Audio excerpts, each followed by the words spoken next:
চলে এলাম কপুর সংসারে। আজকে নিয়ে চলে এলাম তোমাদেরকে একটা নতুন রেসিপি দেখাবো, সজনে ফুলের পোস্ত রেসিপি।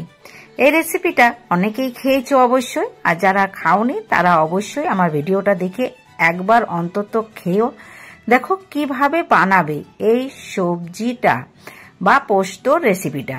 এই দেখো আমি সজনে ফুল নিয়ে নিয়েছি, একদম তর তাজা। আজকে আমি রাত্রেই বলে দিয়েছিলাম যে তুমি আমাকে অল্প সজনে ফুল পেড়ে এনে দিবে, তাই আমি যখন ঘুম থেকে উঠি তখন দেখি আমার বর এনে দিয়েছে। আর এই দেখো ছোট ছোট সজনে ডাটাগুলো হয়েছে, এই ছোট ছোট ডাটাগুলোকেও কেটে নিচ্ছি, এই দেখো দু ভাগ করে নিচ্ছি। এই সজনে ফুল ও ছোট ছোট সজনে ডাটা দিয়ে আজকে আমি পোস্তর রেসিপি করে দেখাবো। তাই তোমরা সম্পূর্ণ ভিডিওটা দেখো, আর দেখে যদি অল্প ভালো লাগে তাহলে অবশ্যই একটা লাইক করো। সজনে ফুলটা অবশ্য খুব ভালোভাবে বাছতে হয়, কারণ এটার মধ্যে ছোট ছোট পোকা থাকে আর এই ধরনের সরু সরু ডান্ডাগুলো থাকে, তাই অবশ্যই ভালোভাবে যত্ন সহকারে সময় নিয়ে অল্প বাছতে হয়। তাই সজনে ফুলগুলো বাছা আমার হয়ে গেছে প্রায়, তাও অল্প দেখতে পাচ্ছি এটা করার সময়। তাই দেখো এই ধরনের ফুলগুলো আছে, এই যে মরে গেছে সেগুলোকে বাদ দিয়ে দিতে হবে। এইভাবে ছাড়িয়ে নিতে হবে প্রতিটা ডান্ডা থেকে আলাদা আলাদা করে।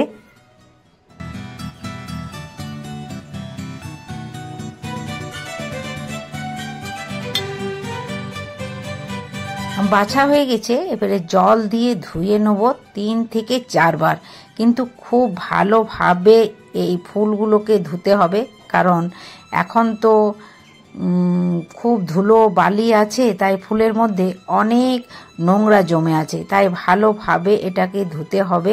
তোমরা যদি চাও তাও অল্প লবণ দিয়েও ভালোভাবে ধুয়ে নিতে পারো। আমি একটা ভিডিওতে দেখছিলাম অবশ্য লবণ দিয়ে ধুতে, কিন্তু আমি লবণ দিয়ে ধুইনি, আমি সিম্পল জলেই ধুলাম।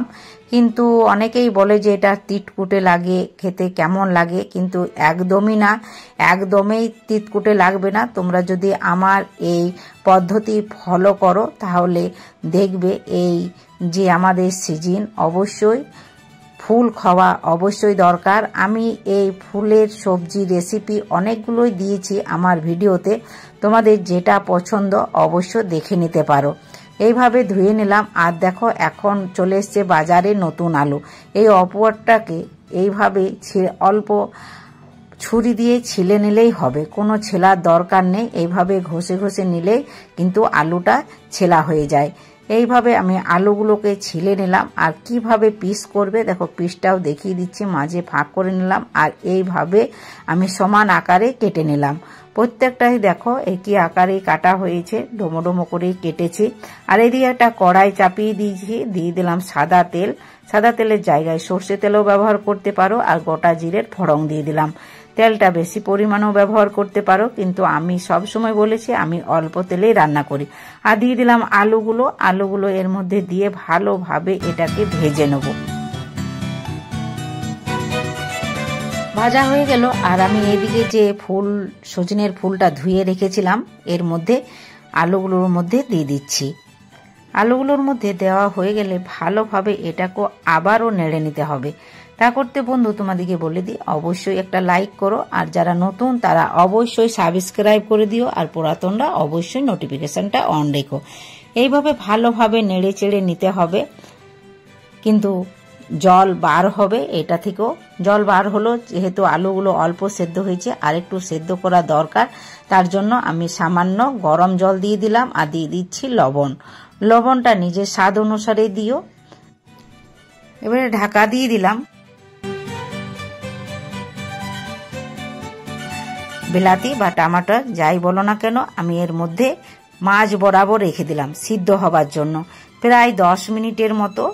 তোমরা চাইলে এটা পরও পিস পিস করে কেটেও দিতে পারো, কিন্তু আমার কাছে এই পদ্ধতিটাই খুব ভালো মনে হয়। টমাটোটা সেদ্ধ হয়ে গেছে, আর দেখো আমি ফিরে তোমাদেরকে এসে দেখিয়ে দিচ্ছি 10 মিনিট পর। দেখো কি সুন্দর দেখাচ্ছে। এইভাবে যদি তোমরা বানিয়ে নিও তাহলে অপূর্ব লাগবে তোমাদের সজনে ফুলের পোস্ত। এইভাবে দেখো জলটাও টেনে নিয়েছে। আর যে এই আলুগুলো আছে, এই আলুগুলো মাঝে আমি কেটে দেখিয়ে দিচ্ছি। দেখো আলুটাও আমার সেদ্ধ হয়ে গেছে। একটি আলু দেখলেই হবে, সব আলুগুলো সেদ্ধ হয়ে যায়।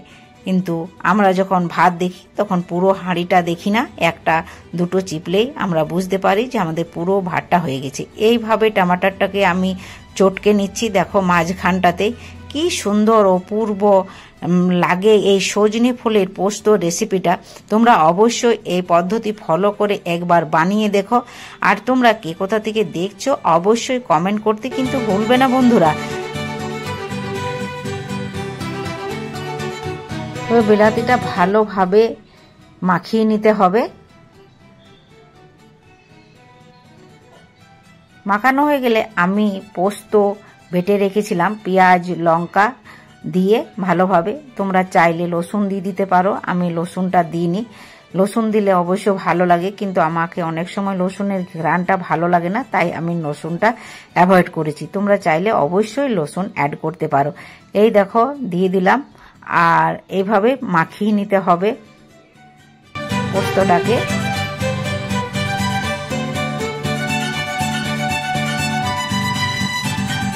এবারে ঢাকা দিয়ে রেখে দেবো প্রায় 10 মিনিটের মতো লো ফ্লেমে, যাতে যে জলটা আছে সেই এক্সট্রা জলটা টেনে নেয়। এই দেখো আমার হয়ে গেল পোস্তর রেসিপি, সজনে ফুলের পোস্তর রেসিপি।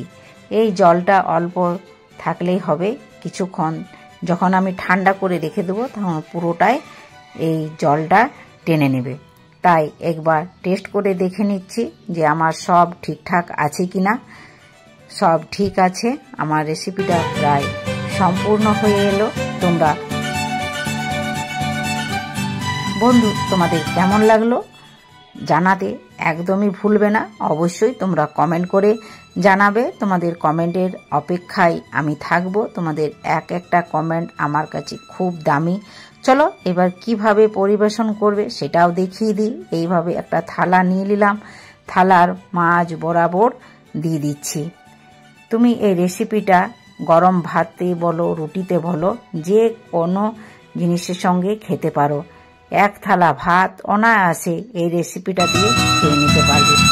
চলো তোমরা ভালো থেকো, সুস্থ থেকো, আর অবশ্যই তোমরা আমার পাশে থেকো।